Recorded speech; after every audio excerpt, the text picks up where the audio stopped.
Hi, hello everyone. Myself Narita. I'm the senior nutritionist at HappleyFit. Today we are here to talk about water and its importance in our body, in the human body. We will be discussing about all the nutrients which are important for the human body, but we will begin with water being the building block of the body. So if we come down, we know there are six important nutrients basically which our body requires. Water being the major one, carbohydrate, protein, fats, minerals and vitamins. So all these six nutrients are called as essential nutrients because our body needs them in abundance. They need it for all of the body functionality. But to begin with, water, we will start with it. So water basically, if you see, water is a major part of our body. The human body consists of almost 60 to 70% of the body is made up of water, and all the major organs of the body, say for example kidney, lungs, heart, they all have at least around 65 to 70% or more than that water in them, and that is the major constituent, you can say. All the other nutrients, all of the other nutrients are supporting the water in their functionality. Blood consists of almost 85 to 90%. That's a huge amount of water which the blood has in it. So you can understand how important drinking water is for everyone's, for be it for the students, be it for the elders, be it for anyone. Water becomes a very essential nutrient. To begin with, if we see the functionality of water, what all functions does water play in our body?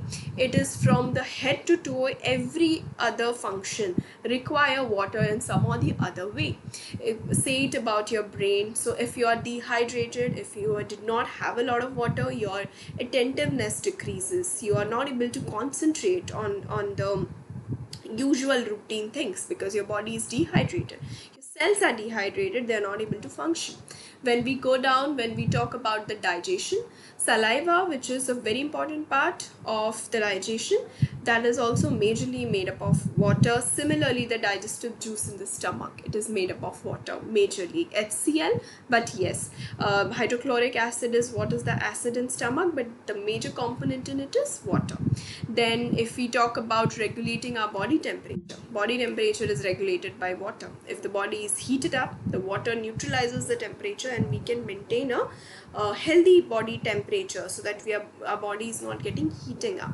Then if we come to the bowel movement as in movement of all the digested, undigested food down the line to throw it out of the body, that is also done by water facilitates the bowel movement. Kidneys, as we all know, kidneys function to throw out toxins from the body in the form of urine, right? So urine is nothing but water which is carrying a lot of toxins, lot of dead blood cells, everything from our body out of the body, so that it can detoxify the body.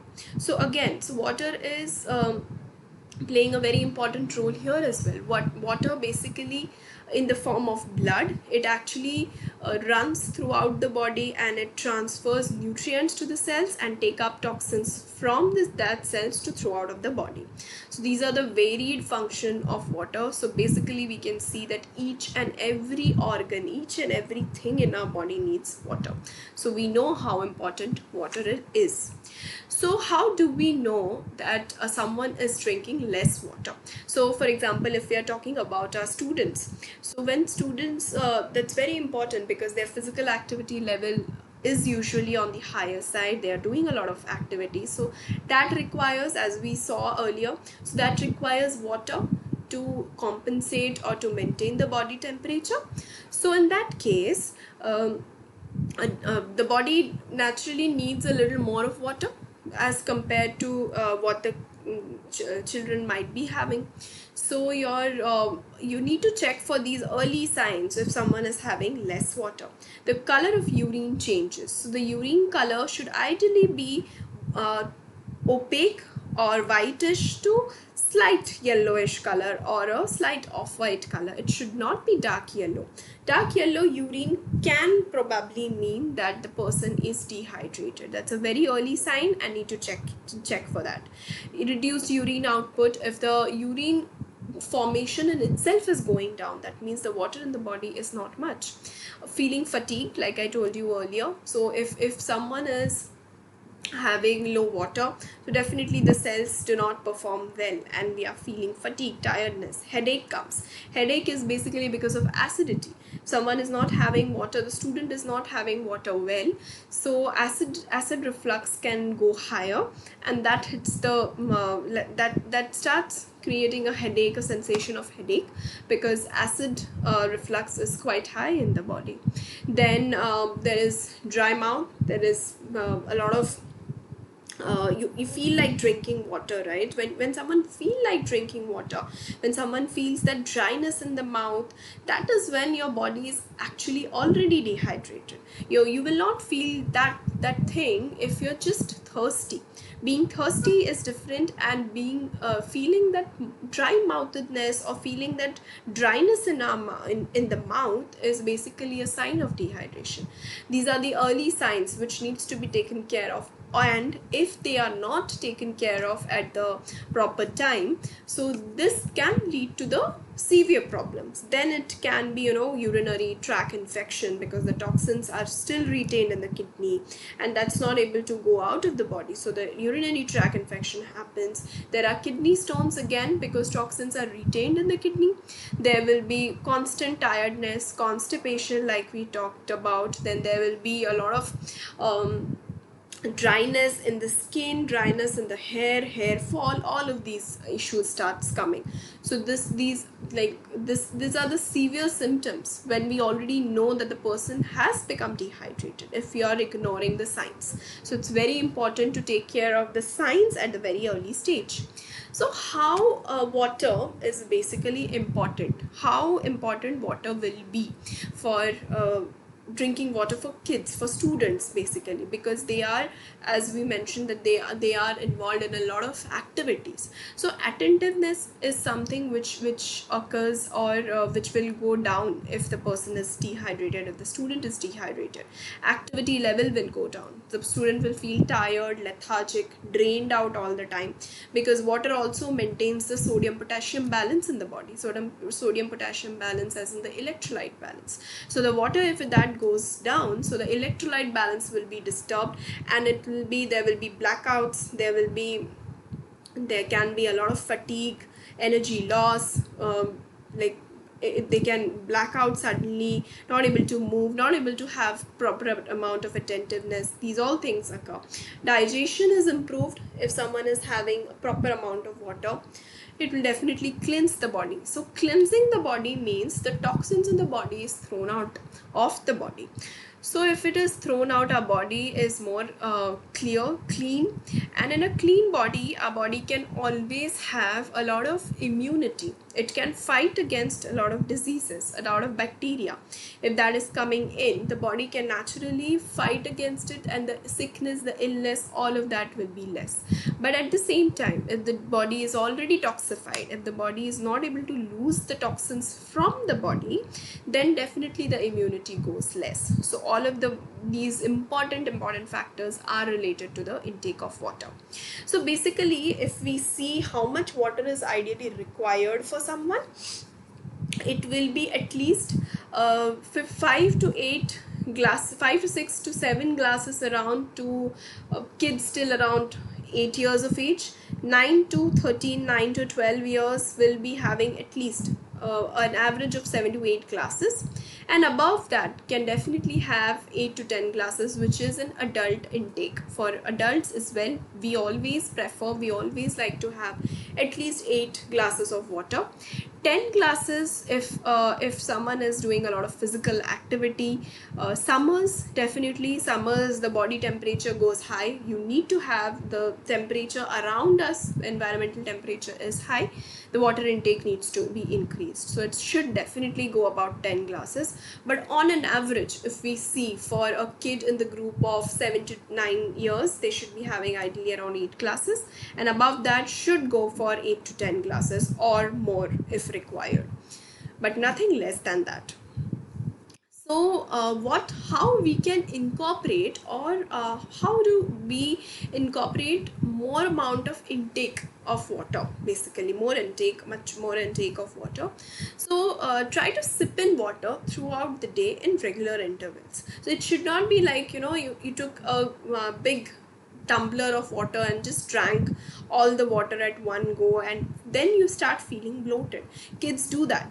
Students, almost, we have seen a lot of cases when students do come up saying that they have been running around, or they have been out playing and all, and as soon as they return to the classroom, or they return to somewhere where they have their water, so they are actually increasing, or they are at once they are gulping in a lot of water. They just drink around half a liter of water. That's not correct. Try to have water in regular intervals, regular sips, so that the body can take up that water and utilize that water, instead of feeling bloated, or maybe nauseatic feeling and directly rushing to the loo. So these all things will hamper the absorption of water or uptake of water in the body. So it should be at regular interval that we have it.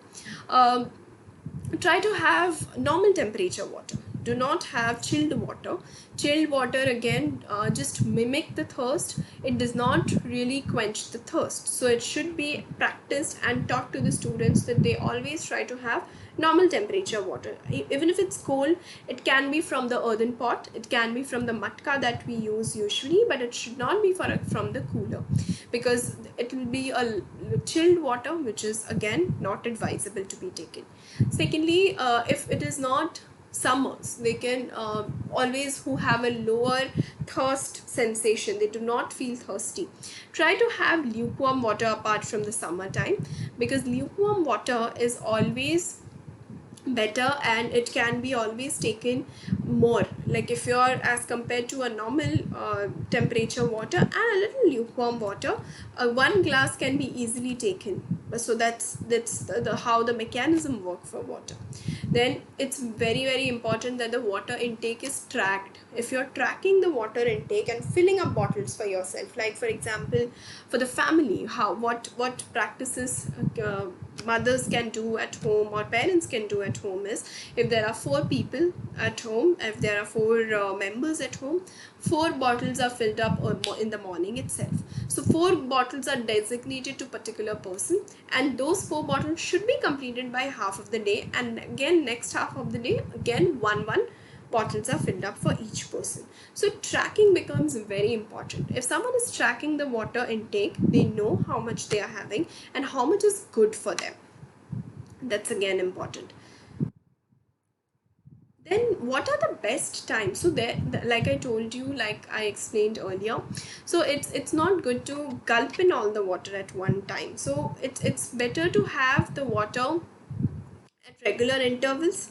Try to have a glass of water before as soon as you wake up. So that's a very good thing. The metabolism kickstarts if you're having water in the empty stomach. Before bath also, the water can be taken. It will neutralize the body blood pressure. It will neutralize that. And for a better digestion and also to curb acidity, always try to take water with a gap of 30 to 45 minutes before and after the food. So before, if you're having your meal at 1, try to have the water at around 12:15 and 12:30 or 12:30, and not after that.